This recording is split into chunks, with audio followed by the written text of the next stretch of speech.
The phone vibrated violently on the nightstand, shattering the stillness of the dim hotel room.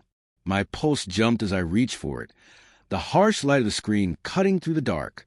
A message from Leah, my wife of 7 years, flashed before my eyes.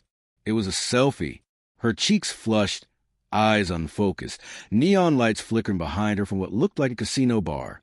She was grinning, lipstick smudged in a careless red curve. But it wasn't the picture that stopped my breath. It was a caption beneath it. "Marry my boss. Don't wait up." For a moment, I just stared, unable to process the words. My thumb hovered above the screen, as if touching it would make the message disappear. Behind her in the photo was Richard, her boss. His arm was draped around her shoulder, his smirk smug and possessive. The two of them looked drunk on laughter, light, and maybe something more. My heart thudded painfully in my chest. This couldn't be real. Leah had a twisted sense of humor sometimes, but this felt too cruel, too intentional. I typed with shaking fingers. What is this supposed to mean? I hit send. The message never delivered. The room felt smaller suddenly, suffocating. Beige walls pressed in as the air grew heavy.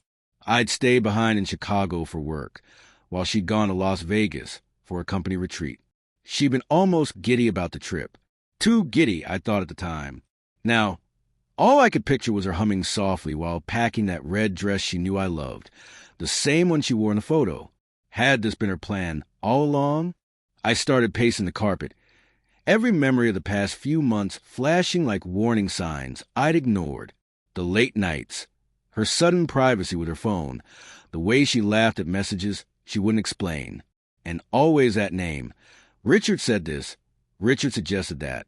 I had told myself it was harmless, that she was ambitious, not unfaithful. But now, I poured a drink from the minibar, the whiskey burning down my throat like fire. I tried to call her, but it went straight to voicemail. I sent another message. "Call me right now." No reply. Hours crawled by, each one heavier than the last. I kept staring at that photo, zooming in, and then I saw it. Her wedding ring was gone. By the time my phone lit up again, it was nearly 3 a.m. Relax. It was a joke. Got carried away. Talk tomorrow. Relief surged through me, only to be poisoned immediately by doubt. A joke? Who jokes about something like that? Why hadn't she called? And where was her ring? I tried calling again, voicemail.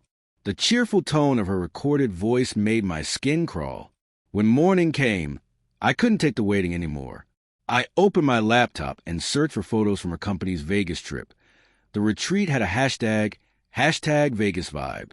My stomach dropped. There she was, standing next to Richard at a rooftop bar, their glasses clinking, her head tilted toward him. Another photo showed them on the dance floor, her arms around his neck. The caption read, "Work hard, play harder." My hands were trembling as I scrolled. This wasn't a prank. It couldn't be. Every image felt like another nail sealing something shut inside me. I called her best friend, Mara, who was also on the trip. No answer. I even tried Richard's office line. Nothing. By noon, I'd made up my mind. I booked the next flight to Vegas. The city hit me like a punch. Blinding lights, stale air, the constant clinking of slot machines. I took a cab straight to her hotel, the Bellagio. At the front desk, I lied about being there for the same corporate event, and the clerk handed me her room number without hesitation. When the elevator doors opened, I walked down a corridor that felt endless, every step echoing with dread. I knocked once. Silence. I knocked again, harder. Finally, the door creaked open.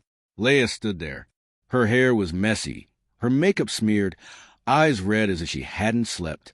"Mark," she whispered, "what are you doing here?" "Tell me it isn't true," I said quietly. "Tell me you didn't marry him." She hesitated, then moved aside. I stepped in and saw Richard lie on the bed behind her, shirt half open, a champagne bottle sitting on the nightstand. My chest went hollow. "It was a stupid game," Leah said, her voice breaking.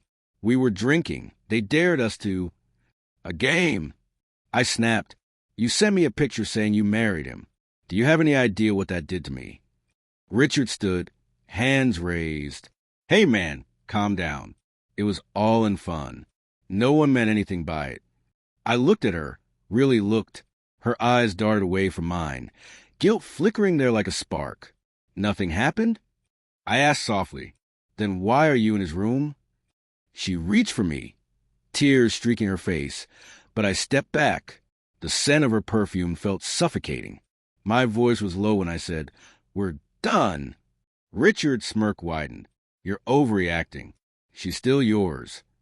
I don't remember moving, but my fist met his jaw before he finished the sentence. Leia screamed, but I was already walking out, my vision blurring as the hallway stretched endlessly ahead. When the elevator doors closed, my phone buzzed again, a message from an unknown number. A photo, Leia and Richard, kissing in a small chapel, a cheap white veil on her head. The timestamp read 1:47 a.m., the night before. I deleted it without hesitation, my hand steady now. The doors opened to the chaos of Las Vegas, lights flashing, crowds shouting, fountains bursting skyward, and I stepped into it, knowing that whatever love I had left for her had vanished into the noise.